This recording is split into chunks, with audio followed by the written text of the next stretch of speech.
चलो बच्चों, let's read this question. The question says, name the exotic predatory fish which was introduced to Lake Victoria. क्या पूछा जा रहा है क्वेश्चन में कि हमें एक exotic predatory fish का नाम बताना है जिसको लेक विक्टोरिया में इंट्रोड्यूस कराया गया है ना। अगर हम बात करें इस क्वेश्चन में की कॉन्सेप्ट की, तो जो की कॉन्सेप्ट इस क्वेश्चन में यूज किया गया है दैट इज इन्वेशन ऑफ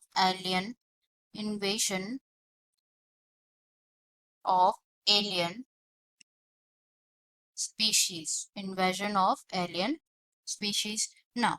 बेसिकली होता क्या है, जब एलियन स्पीशीज जो है उसको इंट्रोड्यूस कराया जाता है अनइंटेंशनली और deliberately for what ever purpose,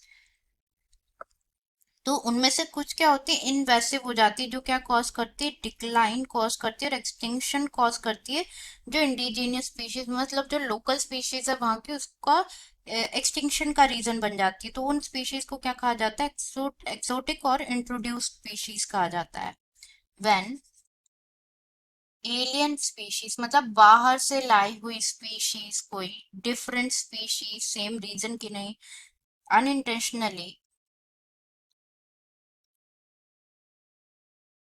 unintentionally or deliberately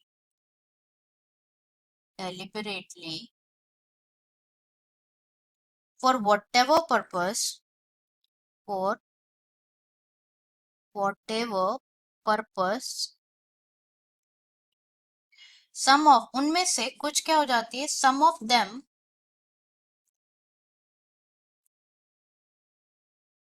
turn invasive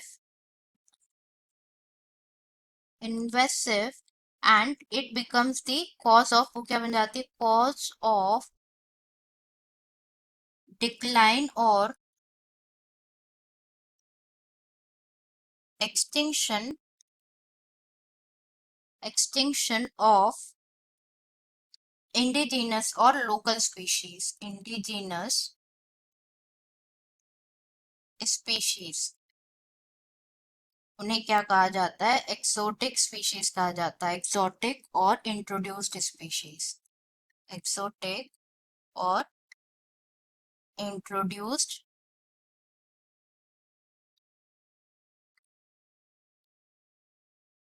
species कहा जाता है ना। जो नाइल पर्च नाम की एक स्पीशीज थी, नाइल पर्च, ये स्पीशीज को इंट्रोड्यूस कराया था लेक विक्टोरिया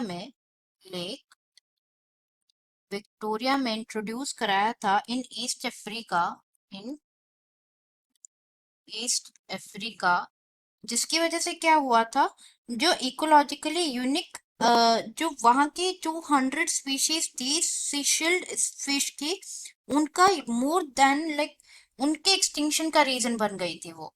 ओके, मतलब जो इंडिजिनस स्पीशीज थी वहां की, दैट इज सीशाइल्ड फिश, उन लेक में उसके एक्सटिंक्शन का रीजन बन गई थी। Eventually it lead to extinction of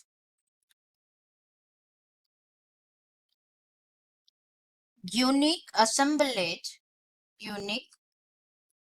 assemblage of more than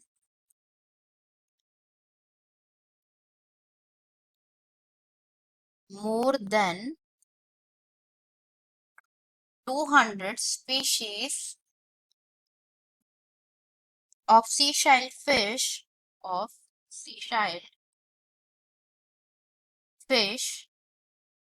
in the lake।